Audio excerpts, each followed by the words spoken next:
This is Leicester Till I Die TV. Watch and subscribe on YouTube and listen on your podcast platform. Hi everybody, Jerry Taggart here. Now be sure to watch Chris and Leicester Till I Die TV by subscribing on YouTube and following them on social media for all the latest Leicester City news and information.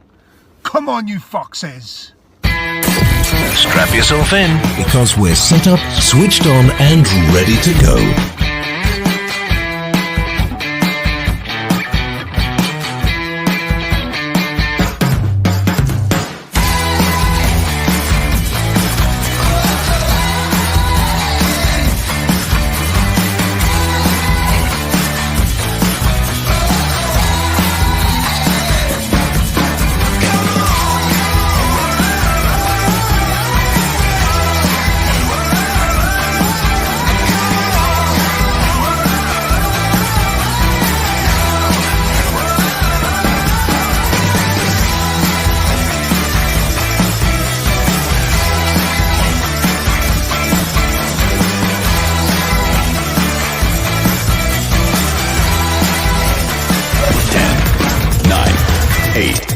Seven, 6, 5, 4, 3, 2, 1.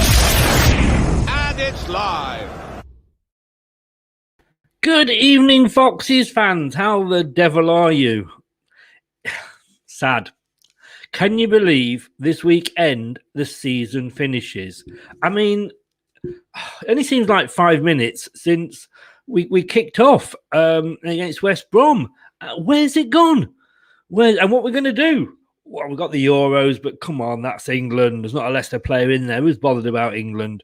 Although Kane, obviously, he may be a Leicester player yet. Who knows? We'll come on to that later, though.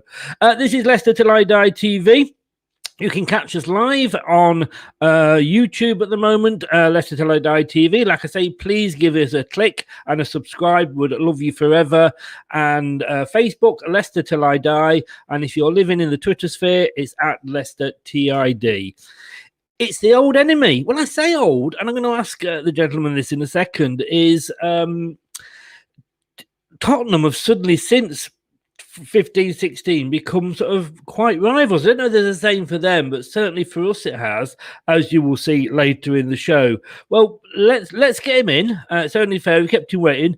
It's Tommy, and he's from fan channel, Spurs fan channel, Spurszone TV, if I've got that right. Good evening, Tommy. Did I get that right? Yeah, that's right. Yeah, Spurszone TV. I've actually got a stream happening at 10 p.m. tonight. It's going to be a depressing one, that's for sure. It's been a shocking 24 hours for us. I tell you what, as I said earlier, and no disrespect, but I've never known Spurs and Arsenal fans have such a lot in common, because you're both absolutely hating your teams at the moment. Oh, I was close to the Emirates last night. I walked around the stadium actually, and I got chatting to a couple of the Arsenal fans, and oh my God, as I just mentioned off air, like we were 10 points clear of Arsenal. Before the North London derby, just a couple of months back, and now they've got every chance of finishing above us. It's incredible. It's incredible.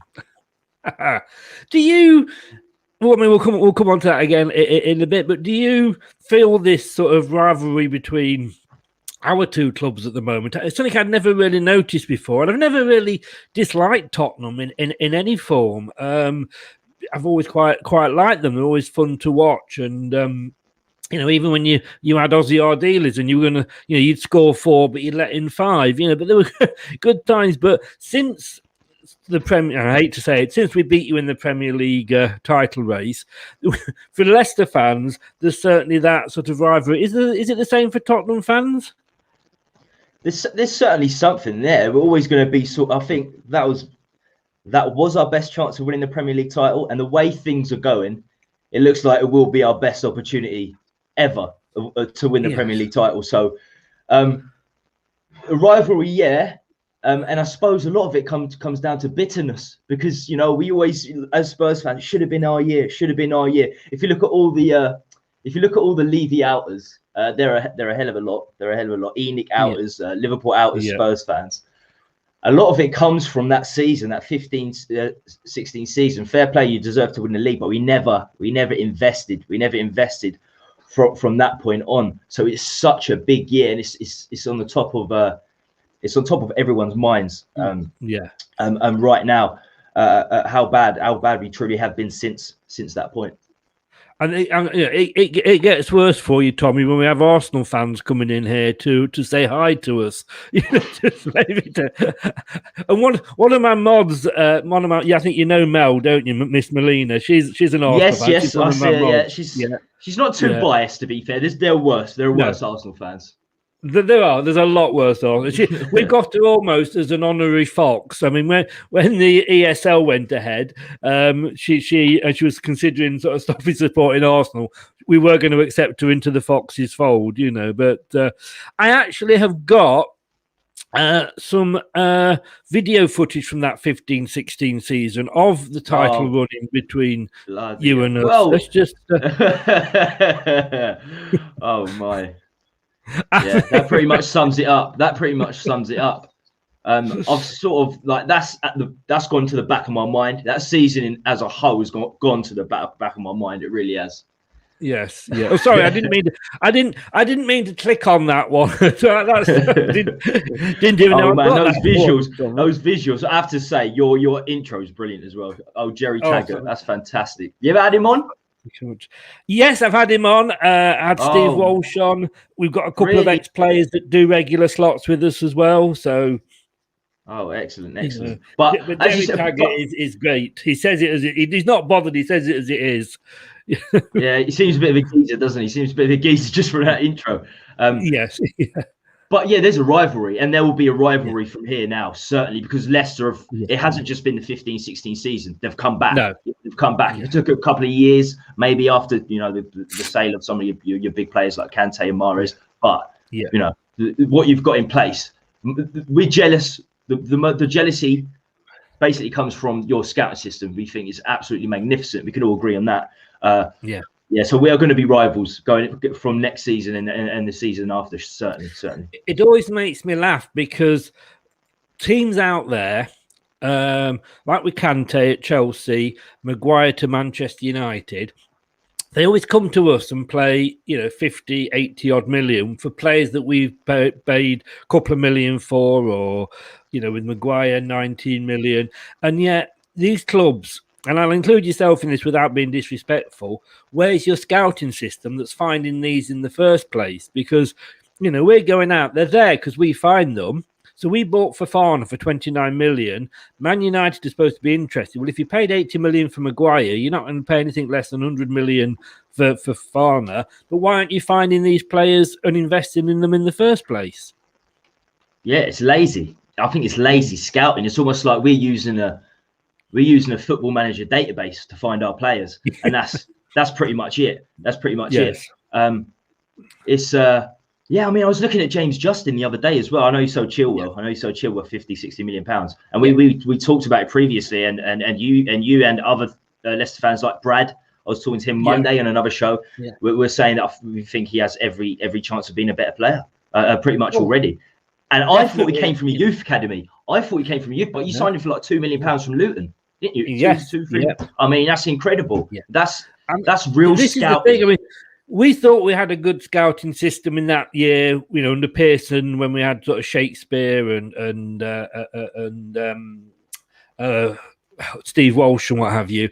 But since it's carried on, we lost them, and it's kept in place. I mean, Chilwell, he was one of those, that every team's got a player that for some reason the fans take against, and they seem to do that with Chilwell. I mean, he was England centre back, but for some reason they sort of took a dislike to him. But we've got Justin, who's injured, but Luke Thomas is 19, and he's won a medal in the same position as Chilwell before Chilwell has. Ridiculous. Yeah, I just want to say, if the doorbell goes, by the way, I'm expecting somebody arriving in a second. And I don't. Oh my! 10 minutes in, you got the visuals going. You got the visuals. To be honest with you, mate, I think I've run out of them now. We stay for the rest of the show. Mate. Even the video clips. Nobody uses video clips as banter. That's incredible. The jockey, bloody. That's going to stay with me. It's going to give me nightmares tonight. I like to take it a bit. I like to take it a bit further. We deserve it. We deserve it. And we need it. We deserve it. And we need it because we need to be absolutely ripped to shreds, and hopefully all over the media as well. So Levy can open up his wallet because we're a laughing stock. We're exactly that. We're a laughing stock right now. The scenes after Harry Kane's gone. Harry Kane's gone. You know a little bit about him, don't you? He was on loan. He was on loan with you before you obviously made it massive. I had never even realised that sort of Harry Kane was on loan. You got your eye on him. Well, he wants to win trophies. Leicester's and he knows the club. Look at him there. That's not even photoshopped. That's just Harry Kane showing his true allegiance in a Leicester shirt. Imagine if you signed him permanently. You would have had a Premier League title and an FA Cup. There's a picture going around on internet that is him and Jamie Vardy both at Leicester in Leicester shirts, actually on the subs bench, not being able to get on. How amazing! I heard something about that. Is that imagine a 4-4-2 with those two up top? Bloody hell! Imagine a 4-4-2 with those two. Incredible. We do need a replacement for Jamie Vardy, so you never know. He says hopefully, but your Spurs this season, it has been a bad season. You had the ESL, which was, let's be honest with you, was a total joke from the get-go. And again, no disrespect, how the hell you got in there, and I don't know. It's been that long, like everybody says, since you've won everything. And I'm not having another dig at you here, but there's clubs that have won things more recently. And how far back do you go to say this team's a big team? Because Bolton used to be a huge team. Burnley used to be a huge team. Some would argue they still are. Blackpool, with Stanley Matthews. It purely was money to pay your bills, wasn't it? Pretty much. I think what makes us a big team, now this is going to be, I don't know about controversial, but it's going to be very debatable, is when you consistently get into the top four, like we did under Pochettino.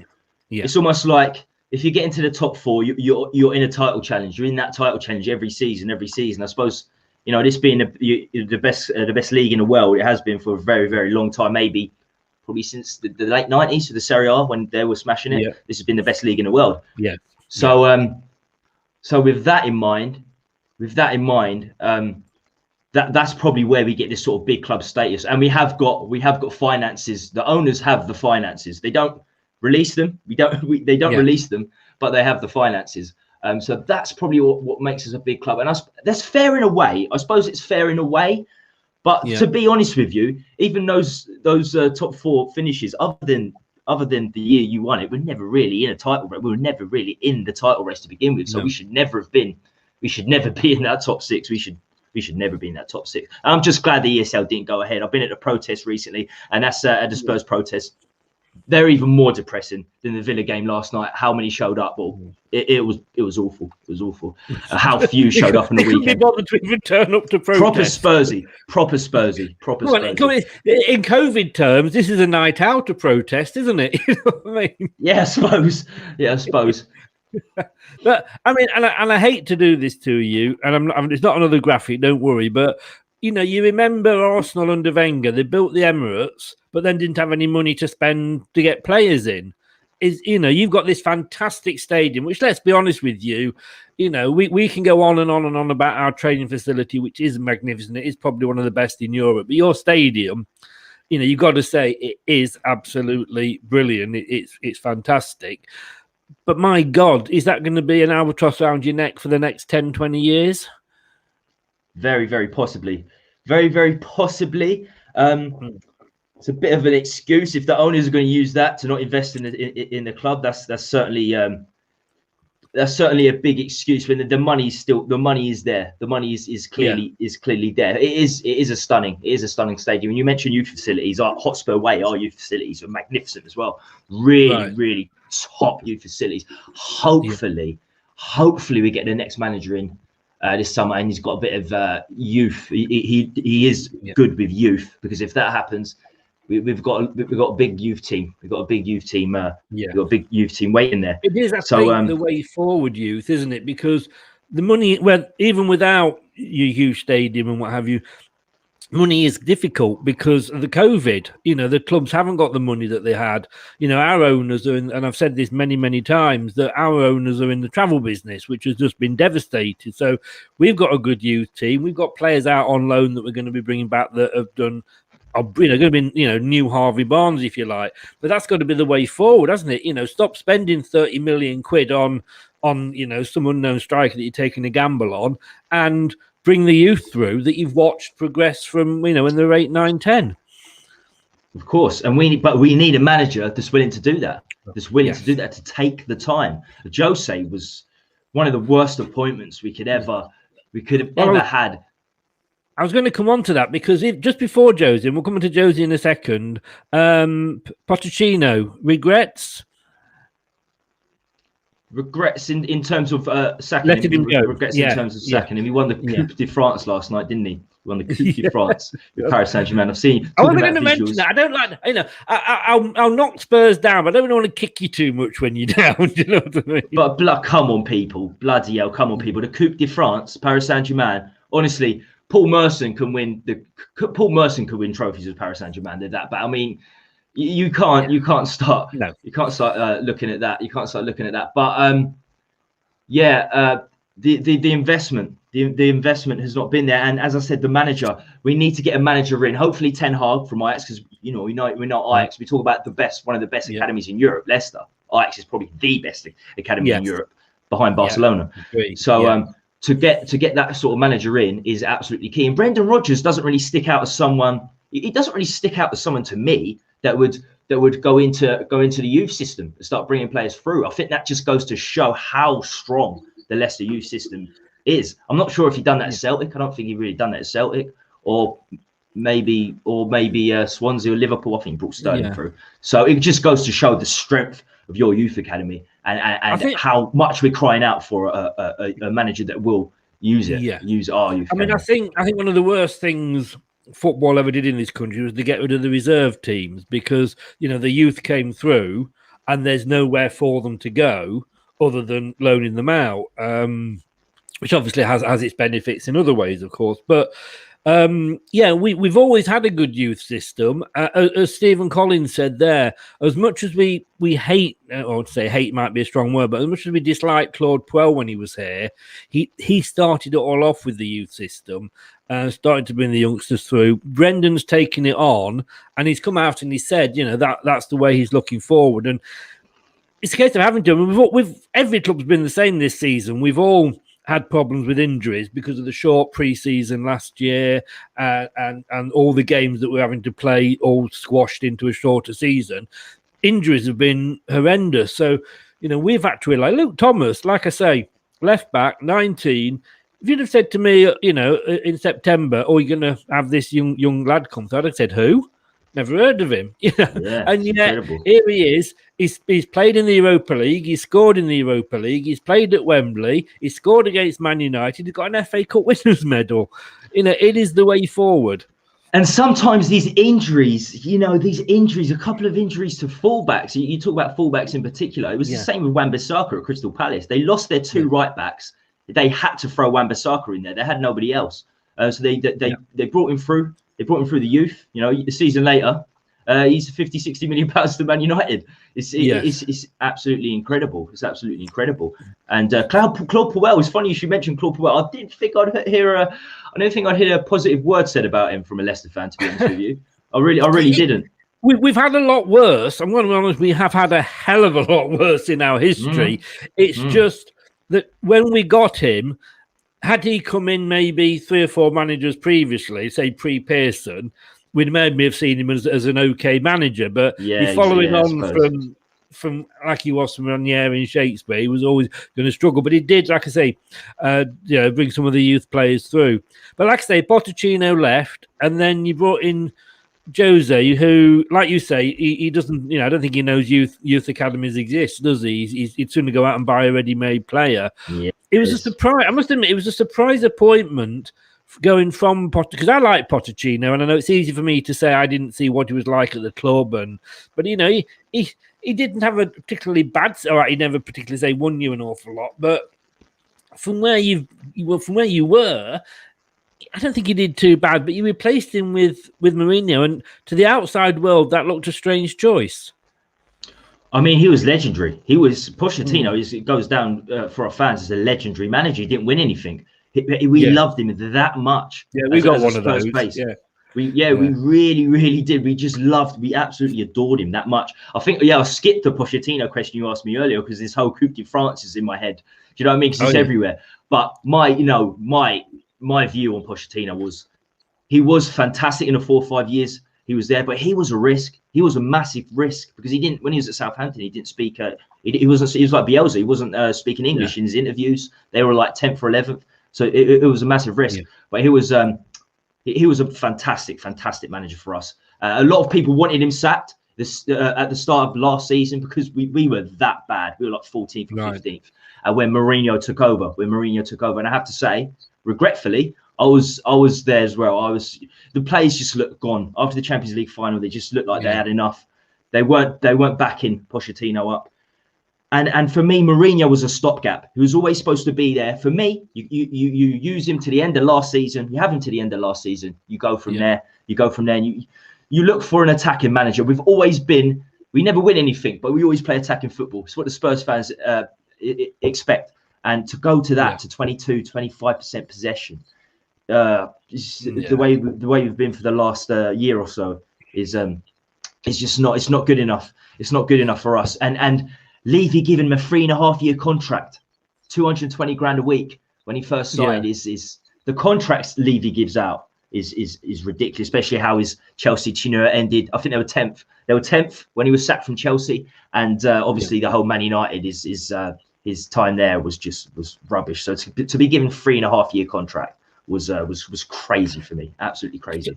So where do you, before we get onto the match this weekend, where do you go from here then, manager-wise? I mean, you're supposed to be interested in Rodgers. He sort of said he's happy at Leicester. This other German guy's gone somewhere else. Nagelsmann, everyone. We have been linked with every Tom, Dick and Harry, whether they haven't managed for 10 years, like Rijkaard. I don't think he's been in the job since Saudi Arabia in 2013. Hodgson's available now, of course, isn't he? He's going to be our next. He's Harry Kane's replacement, Roy Hodgson. Apparently, he wants to stay in football. So he's a 73-year-old up top. Yeah. There's so many about. Personally, I've got a soft spot for Sarri. I've got a soft spot for Sarri. I really, really like Sarri ball. I love Sarri ball. It's almost like it's a different style of tiki-taka. It's very unique. That's why that's why the manager's name is attached to it. It's like a tiki-taka, but sort of vertical. It's really unique. But his CV speaks for itself as well. So I would love a Sarri, and he uses his technical centre midfielders really well. We've got Oliver Skip coming. Coming back next season. We talk about he looks absolutely magnificent. I think he's the under-21s captain already. He played every game in Norwich's promotion run. So I would want Sarri would be at the top for me, but apparently he's linked with Arsenal. As well. So who knows? Could be an interesting start to the season. Cash, Bob, is that Cash? Come on, you Spurs! Yeah, he's always on my channel. He's a brilliant guy. Always on my channel. Fantastic. It is well done for beating Chelsea in the cup, though. Just hope we can beat you on the last day. I tell you what. I mean, in a minute, we're going to come on to the midweek games, which weren't brilliant for either of us. But, we've done it again, Leicester. Top 4 all season. Only team to been top 4 all season.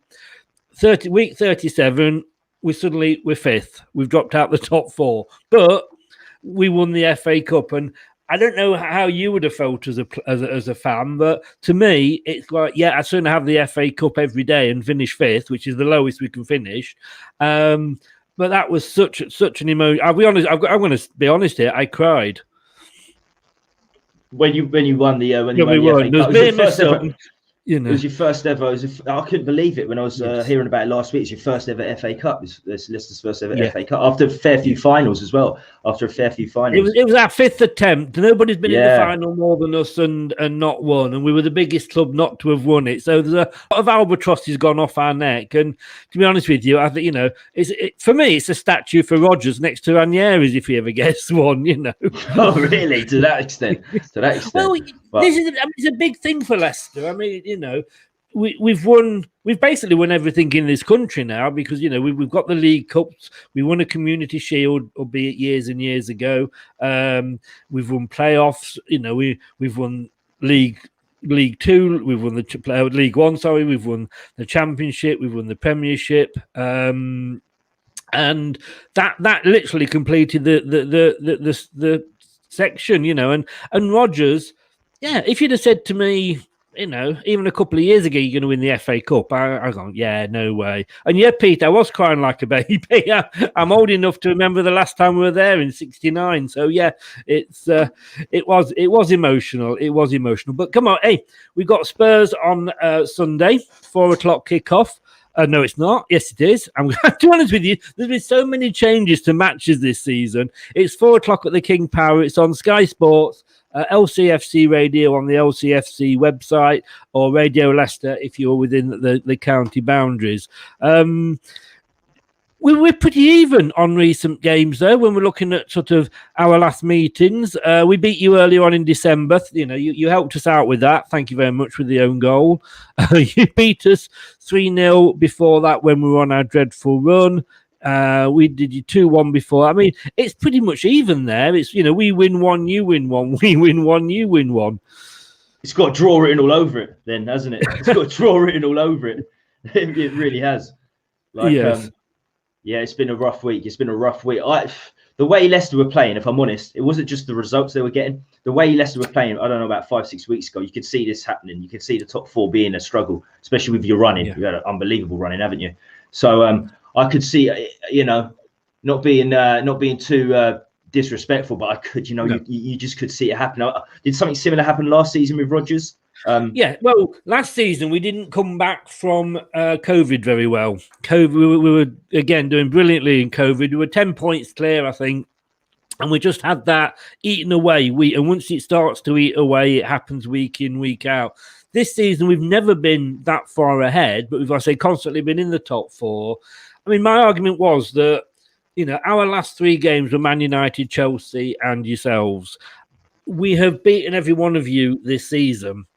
There was no reason for us to say it was a tough run-in, because I believe we're within that group of teams now, so, and we'd had a few easy games. I just think it's squad size. I mean, you looked when we played Chelsea midweek, and I hate to bring the midweek games up because neither of us did very well, but it was like watching our players running through quicksand. There's nothing humiliating. There's nothing humiliating about losing to Chelsea 2-1 after winning the FA Cup final. Though, is it really? I mean, it was 3 days before, which was a joke, and then of course we had the old. We did what Tottenham did. I got absolutely lambasted for. I said, "Oh, we're just like Tottenham now," and people said, "No, we've won a cup and all this." I went, "No. The players losing it at the end of the game. It was like all over." Rightly so. Just talking about the FA Cup, I just want to touch on it again. You said obviously it's very emotional. For me, when a cup win is all about the how you got there, the timeline of how you got there, the teams you beat on the way. Obviously, we had the Carabao Cup a couple of weeks ago, which we lost. Yeah. And to get there, we got by in the first round. We beat Chelsea on penalties, then we beat Stoke and Brentford to get to the final. That was our timeline. Yeah. We literally beat 2 championship teams, and then. It wouldn't have meant much. Okay, beating Man City on its own is an achievement, but it wouldn't have meant much. And I've got a little thing up here looking at Leicester's timeline, and well, you actually beat Stoke and Brentford in the in the third and fourth round, which is weird. Yeah. Brighton, Man United in the quarters, Southampton and Chelsea. That's a proper cup run. That's something you can celebrate. Yeah. You can celebrate because of the teams you beat. You can't just celebrate a trophy if it doesn't mean much, but it stands for something. And we would have absolutely loved to win that FA Cup. What about the Man United game, Leicester's Man United game? Did they hand that to you? Did they hand that victory to you with the team they put out? Well, no, because looking at the way they played against Liverpool, I think we played the first team. Again, I totally understand what Ollie was saying, because it was ridiculous that they'd got so many games in such a short space of time. Problem was that was due to their own fans having, getting the game against Liverpool cancelled, so they had to fit it in.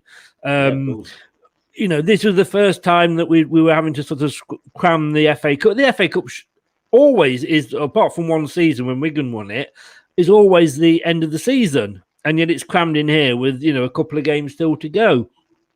So the first half, they'd put this supposedly second string out, but the first half we were struggling. We really were. And you wouldn't have thought that, you're thinking, oh, this is going to turn out bad. They put this second string out, virtually handing us the game because they didn't want Liverpool in the top 4. And we were making hard work of it. Second half, we just came out. We were a different team. And it was the typical game of two halves. But I mean, at the end of the day, teams have to register a set number of players that they can use during the season. So you can't complain when managers use those players for whatever reason. And Ollie was trying to manage his team best for the games that he's got coming up. And he saw Liverpool. He would have got roasted by his fans if he'd put the strong team out against Leicester and a weak team out against Liverpool and lost because of the rivalry there. And he's obviously got, the Europa League coming up. So he's got to manage his squad. So when we say we put a weakened team out, we have to think these are registered players. They're not just players that we're desperate for, so we're going to get them out of the youth team. If they're not registered, they don't play. So you can't complain when managers, you use the players that are there for them. And to be fair, to have a player that that's supposed to be like sort of nowhere near the first team in Diallo, £40 million. And he starts. Yeah. It's not bad, is it? It's not bad, is it? And in fairness, Pogba didn't really turn up either, so that was always a good. You never know whether he was going to, and he didn't. Yes. But no, as I say, we had Chelsea on Tuesday night. I say, damn ridiculous playing them again so quickly. Whoever had won it, the FA Cup final, was always going to be tension there. They're now fining both teams for not controlling the players, but I blame it down to the FA, but they get so games together. And that's the wrong graphic. Sorry, I apologise. That's the right graphic. But, Aston Villa, and we're grasping at straws here because I think they're playing one of the top 4 as well. What were you doing against Villa? Oh, it was horrible. As I got a reaction at 10 p.m. tonight, so like a couple of hours after this, and I know it's a late reaction. It had to be a late reaction because I'm still recovering. It was that bad. The first half, we just don't look like we have absolutely no leaders. We have no leaders whatsoever. The only leaders we sort of do have is Harry Kane at the top of the pitch and Lloris, our captain, at obviously in goal. We've got nothing. We've got nothing at centre back. Yeah. Centre mid. I'm always quite traditional. I like the captain's armband going to your centre back, or at least centre mid. And we've got no captains. Casper's a great, Casper's passionate, and he's a leader within that box. He's a shouter, but he can't control what's going on upfield. So especially with the fouls, the fouls. You say to your captain, calm it down a little bit. You learn that as a kid as well. Even when I was playing Saturday League or Sunday League football, you have a word. You have a word with your captain. How can you do that if they're in goal or right up there where Harry Kane is? I'm a traditionalist when it comes to that. It's it was a horror show. Grealish had his first game back in like 14 games. But we can't use that. We can't use that. I mean, he didn't look sharp at all, and rightly so. He didn't look that sharp. We really struggled. Before we scored the initial goal, we struggled. And we did not look like we were confident in keeping the lead. We were even worse. Literally, as soon as we scored, we were even worse. It just looked like a matter of time before we conceded. And there was a little bit of a bounce in the second half. After we were completely drowned out by boos going off the pitch by the fans, the 10,000 fans there. Little bit of a bounce, as you'd imagine in the second half. But no, we lack character. We lack leadership. And we deserve to lose. I mean, the thing is, at the moment, despite all this doom and gloom, you got two teams, that are on a little bit of a bad run, and ourselves included. But you're actually 5th in the last 6 matches in the form guide. We're 6th on the same number of points. It is going to be a very tight game. I mean, look, this is our form guide. I mean, we both lost the last game. We won the one before that. We lost the one before that. You've got the games we've won, though. Look at the games we've won, though. I mean, Southampton, we talk about teams that have fallen off a cliff. You beat Southampton, we didn't. Oh, yeah, well, draw's not all bad. So Southampton, I mean, House and Little was linked with us. Hasenhüttl was linked with us. He was linked with like the top jobs in Europe at one point just before Christmas. Yeah. So they got they have literally fallen off a cliff, haven't they? Sheffield United. Yeah. Not much to say with them. Leeds 3-1. That was probably the worst performance of the season. They didn't even have they weren't playing Calvin Phillips. They didn't have Rafinha starting. It was a poor Leeds team. Absolutely took us out. Played us off the park. Wolves, another injury. Lots and lots of injuries. Wolves have. Obviously, Raul Jimenez is like their football team basically revolves around Raul Jimenez.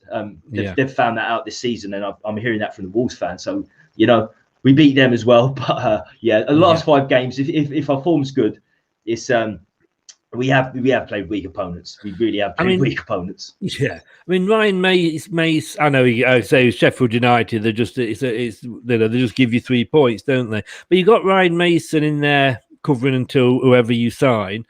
I mean, does he know enough? I mean, let's say you go 1-0 down against us quite early.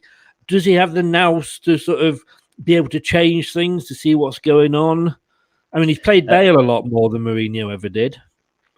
Yeah, he's getting a lot of critiques about this. He's getting a lot of critiques about this. It's the new in-word game management. I think that comes from the States. But game management doesn't seem to be there. I mean, at 29 years old, can you expect it to be there? 29 years old? No. I think he's 3 years younger than any manager. I mean, this is like any caretaker manager, any manager, 3 years younger. It's ridiculous. It's ridiculous. Nobody on earth would have thought he would have been the guy to take over. I mean, we've got Chris Powell sitting at the back there, Deadly King.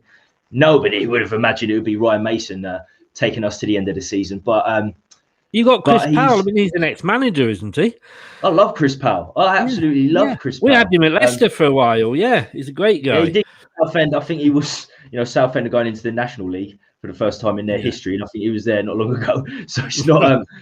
His CV's not. His recent CV's not looking great. But I think I like him. I like his demeanour. But I tell you what, Ryan Mason's been really good in his press conferences. I feel for a young man, I think he's shown himself there. He looks confident, and but his game management is not there at certain points. I mean, I think one of his first games he put Sissoko on when we were losing. Sissoko, defensive midfielder, on when we were losing, and he might be a little bit. There might be a little bit of favouritism there because he played with a lot of these players as a Spurs man. I mean, he's only 1 year older than Kane, so there might be a bit of favouritism there with certain players. So we can't look too much into it. And at the end of the day, we've got one more game. Than Mason's. Mason's gone, probably heads back to the youth academy as a manager or something like that. You're losing Kane, as we said. Well, you're not. It's not sort of nailed on, but the chances are you're going to lose Kane at the end of the season. You're losing Bale as well. I'm guessing he's going to be going back to Real Madrid, is he?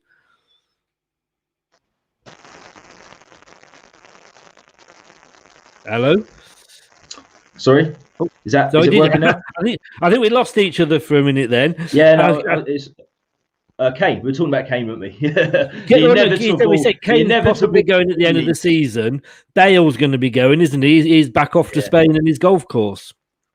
Yeah, man. They both love a bit of golf, didn't they? They both love a bit of golf, Kane and Bale. We've got a 9-hole golf course at our training ground. If Bale or Kane want to come, ready for them. You'd probably take both, even though Jose never played Bale. He's still quality. I mean, his left foot is incredible. I'd have him on without second thought, of course. But he's probably got the 2 best feet in Europe, certainly in the Premier League. Harry Kane's right foot is unbelievable, and Bale, when he comes inside on his left foot, he's pretty much heading for the top corner every time. And the goalkeeper knows that, and he still can't save it. Do you know what I mean? He's that good. Oh, yeah. I mean, was Bale a sort of appeasing the crowd move? Do you think? Yeah, definitely. 1,000,000%. 1,000,000%. We took on, we're paying him 300 grand a week, which works out about 11-12 million pounds for the season. It's a lot cheaper than signing a right winger for 40 million pounds, though, isn't it? Yeah. It's a lot cheaper than signing a winger and he's an icon. Yes. He's an absolute icon for us. So, definitely to appease the fans one way or another, Bale signing. Yeah. This is the table going into tomorrow. Like I say, we're right at the last minute again. We've dropped to 5th, but we can't go any lower. And it as disappointing as that is, And I said on the show last night that, you know, I'm quite happy to have Europa League again, because they're now going to get it right with the Premier League. If you're in the Europa League, you don't play early over the weekend. You're in the last batch of games. But fifth and the FA Cup, fifth for the second season running at an FA Cup would be good. You're sat there in seventh. You're not that, you know, you're not safe above Everton, as you said, Arsenal, and Leeds aren't going to catch you. So it's, you know, are you in the conference? Are you in this Europa Conference? I'm not 100% sure how that works. No, please no. But then you say that, you say no, but then you got to look at it. And as we were talking about the youth players coming through, and if it gives a chance to some of the youth players, like I don't know. It's a depressing Spurs fan that looks at how that system operates in seventh place, because I've seen some of the teams that are involved in. Wow, Jesus Christ, they're not reputed clubs, put it that way. But if we can get our youth, if we can get some youth players through doing that, because we've got the Dane Scarlets, we've got Ltid, we've got some really top youth talent coming through. If we can use it for that, it wouldn't be the worst thing in the world. But I'll tell you what will be the worst thing in the world is when West Ham finish above us, because West Ham fans are the worst. West Ham fans are the worst. They still think they're a massive club. They still think they're a massive club. Yeah, they are, because they're deluded West Ham fans. They still think they're a massive club from 1996 when Harry Redknapp finished fifth. Harry Redknapp finished fifth with them in 1996. They still think they're a massive club from that. So yeah, they're deluded. Do you know what Arsenal can? You know, Arsenal, the invincible season. They've won Premier League titles. They've got reason. They've got reason to banter us. West Ham do not. But they may have. No. They may have after this year. After this week, yes. Oh, but, I mean, no, please. If you finish above Arsenal, is that still something for you? Because the rivalry between you two is almost, and I'm not sure whether it was a Tottenham player or staff or an Arsenal player or staff, and they said they're happy. And it's been a reasonable season for them if they finish above the other team, if you like. So. If that's the goal for you now is still to finish above Arsenal, isn't it? Yeah, that's it. It's a depressing goal, but it's the goal. And the thing with Arsenal is just two very, very bad clubs, very badly run clubs through their chairmen and through their manager. But at least Arsenal, they've got the suckers, they've got the Emil Smith Rose. We've got none of that. I mean, we've got Skip coming through next season. I don't trust we're going to use him. I don't trust we're going to use the potential we can see there. So yeah, the manager thing is a big deal, but we definitely have something to fight for against you on Sunday. Oh, it could be. I mean, if we beat you, we could still be getting to the Europa League ourselves. You know, so there's massive. This Sunday's a big game. It's a very, very big game on all fronts. I mean, you 59-60. Yeah, goal difference. If West Ham we're well ahead. Yeah, we're well ahead. Goal difference, won't it? Yeah. Because you need West. I'm not sure who West Ham are playing, but if they lose and you win, you're in that sixth place, which in a way is quite good. I'm quite pleased that you've got something to play for, because it means you're not just going to come out, because quite often you've got teams that sort of have nothing to play for, and they actually play better because they're carrying no pressure. It's the old adage: once you're relegated, you start winning because there's absolutely everything's been taken off your shoulders. So if you had nothing to play for, I'd probably fear you more than the fact that you've still got the sixth place to go for and finishing above Arsenal to play for. Because when we've got something to play for, like we have over the last 2 months, we've been absolutely rubbish. So it certainly works in your favour. That certainly works in your favour. The fact that we do have something to play for, and we've still got very good players. We've got very good attacking players. So if the pressure's off us, we can do some serious damage if the pressure's off us. Kane lights a goal against Leicester. I haven't checked his records. To be fair, he likes to go against a lot of teams. But is it really? Is it fantastic? Yes, we'll move on quickly from that. But on my stream later, I'm going to look at his goal stats and the stats that we're going to miss, the goals that we're going to miss out. Almost certainly going into this summer. It's incredible. It's incredible. Yeah, his game to goal ratio. Let me put it this way: I think if Harry Kane didn't score for like 5 games, he'd play Leicester and he'd get a hat trick. That's that's the sort of thing. Right, we're going to come and we're going to sort of round it off now with the old score prediction time. But we will be straight back after this. You are watching and listening to Chris and Leicester Till I Die TV on YouTube and your favourite podcasts.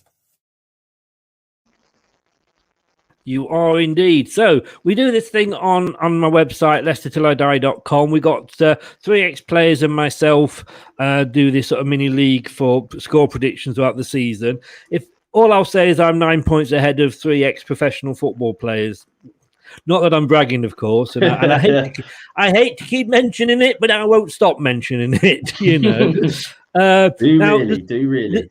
Yeah, I am actually. It's quite funny because I hadn't done it as a league. I'd just done it as a bit of fun. That sort of every week we'll predict the scores, and then I thought, no, let's just put it into a league. And I couldn't believe it. And Steve Walsh particularly is annoyed because he's second. But I want to say Steve Linux is the only one that's actually has gone for you with a 1-0 win. But that said, if I tell you he's got 2 right all season, he goes for reverse psychology, that the fact that if he predicts Leicester to win, we lose. So I wouldn't hold out too much.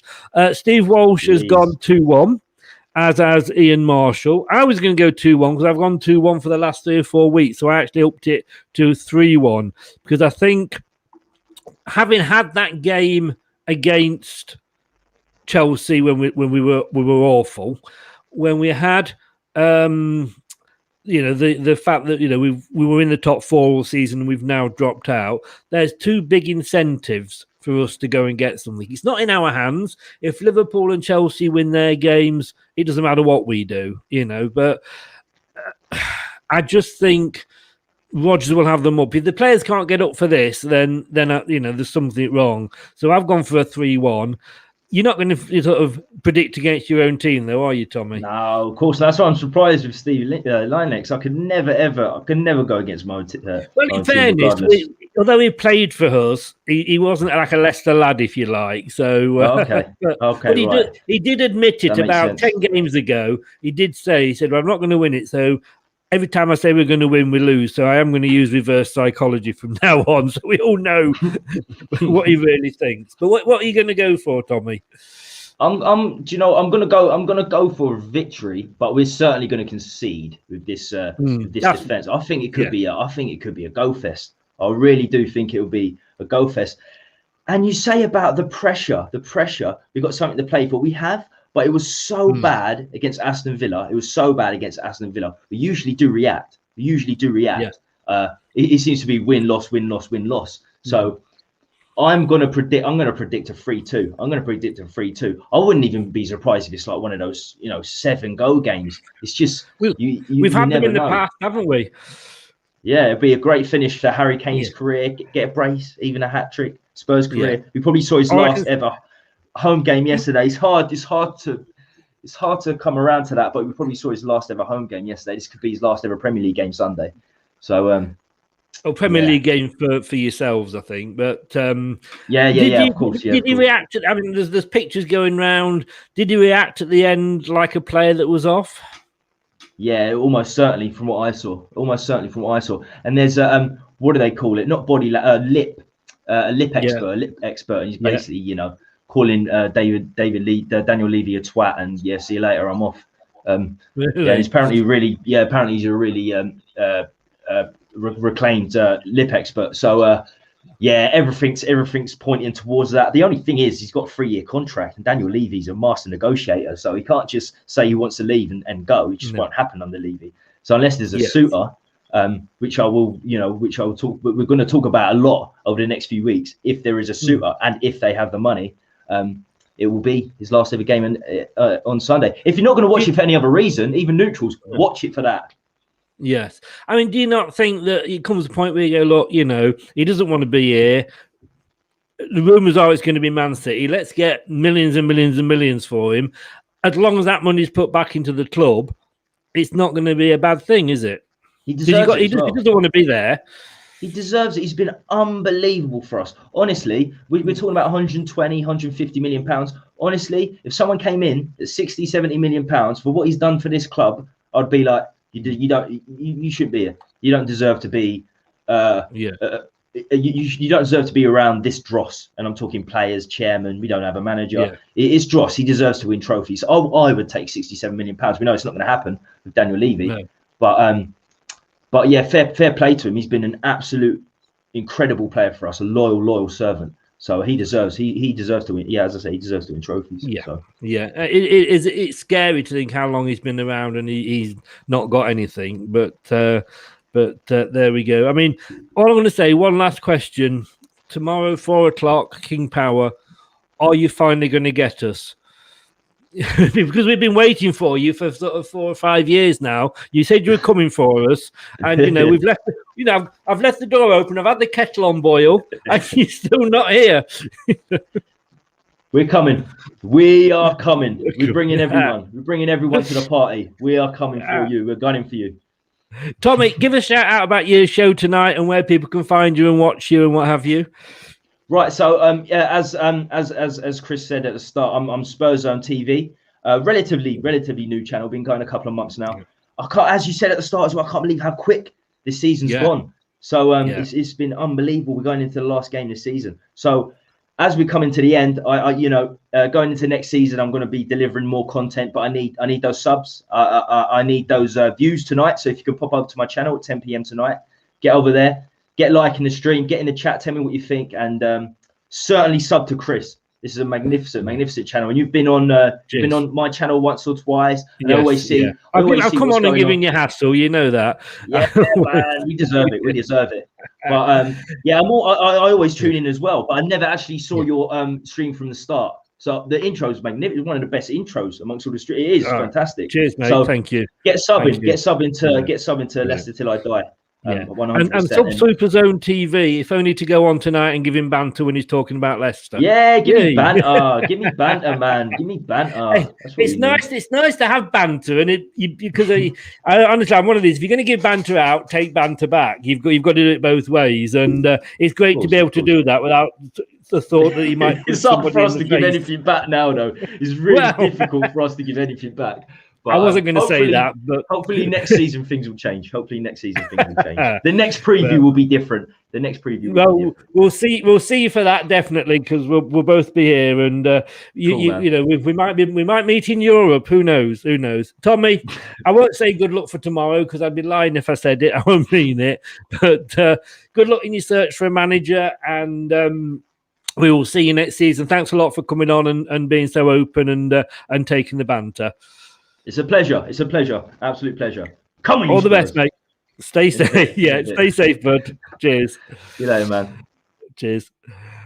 Thanks to Tommy there for coming on. He takes it. And I'm going to have to play this again just for him because it wouldn't be fair not to play it again, It's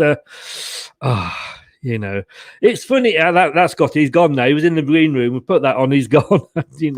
It's football. There's not a lot we've got to shout and have a bit of fun about after that performance midweek. Stephen, good evening. Thanks for staying with us. 4-1 and make Champions League. I'd love to say that, but to be honest with you, Stephen, as I'm looking at it here, if I can just almost organise. It depends what Chelsea and Liverpool do. One of them, though, I'm not sure which one's got Villa, and of course they just beat Tottenham, so you never know. Hey, it would be nice, but Europa League and FA Cup, it's not been a bad season, has it, really? We're back. When are we back? I'm on a couple of shows tomorrow, but neither of them are mine. I'm on another Spurs fan show tomorrow night, so keep a lookout for that. It'll be on the site afterwards anyway.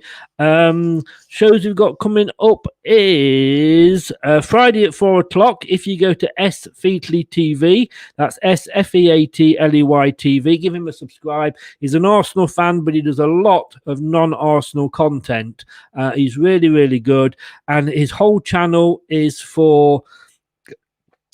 children's liver research. So it's something close to his heart. So it's as much a charity channel as anything. So get on there, I say, before 4:00 tomorrow, and we're going to be looking at the history of Leicester City.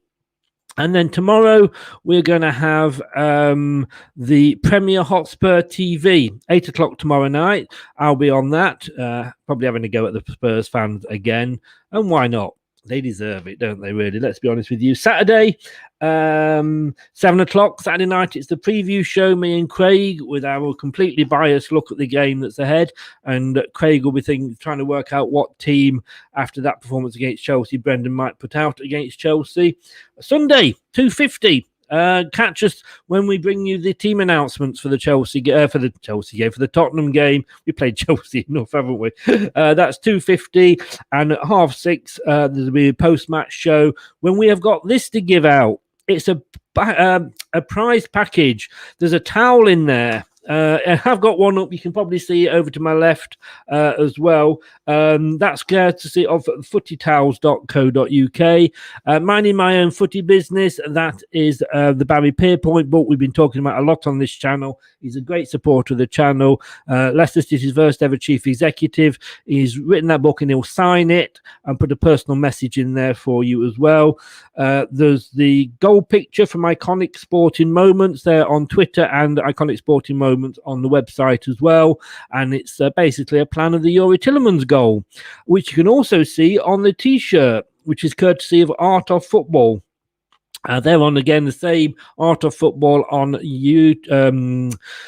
Google and any Bing, etc., and also Art of Football on Twitter as well. And the What If book, which is a really good laugh, and it was signed by Matthew Mann, the author, as well, who's been on the show before, and he's going to come on one again next week for us. And it's basically an alternative history of Leicester City Football Club. If we hadn't happened, what had happened in our history, what might have been. It's a really good read. I've read it, and it makes you laugh. At the moment, the dream is real, but there was some nice dreams that could have happened that were in there. What if Johan Cruyff had signed for Leicester City when Jock Wallace were here?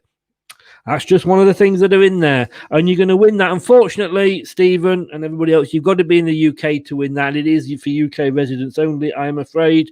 But if you want to come over for a week, we'll sort something out. That will be at 6:30 on Sunday. It's a huge, big prize. Guys, last game of the season. It's been eventful. It's been a roller coaster. It wouldn't be anything else if it wasn't, would it? David, you've nipped on at the end there. Thank you very much. Get on to playback, and we don't have a +1 channel, but get on to the old YouTube and subscribe. Yes, Leicester Till I Die TV on YouTube. And if you want to give us sort of half an hour, you can listen to us back on our podcasts. We are on, and I'll just get rid of David's comment there. We are on Anchor FM, Google Podcasts, Amazon Music, Apple Podcasts, Spotify, Podcast Addict, just to name a few, or say to your smart speaker, play Leicester Till I Die podcast. Been great. Thanks for Tommy, Spurszone TV. Give him a push, give him a plug, give him a subscribe. He takes banter, he gives it out, and that's what it's all about. That's what football should be. Looking forward to going over and watching this show later tonight. Join us tomorrow night, guys, and join us next for my own show on Saturday with Craig. Saturday night's all right for fighting. Saturday night's also all right for Leicester Till I Die TV. Thanks so much, guys. Stay safe, and I'll see you on Saturday night. Good night now. Leicester Till I Die TV. Your first choice for everything Leicester City. Tune in and join in now. Hello, Matt Elliott here. Be sure to watch Leicester Till I Die TV on YouTube and follow all their social media platforms for all the latest updates and news on Leicester City Football Club. Thanks for watching Leicester Till I Die. This is Chris saying goodbye, and see you next time. Some people are on the pitch, they think it's all over. It is now.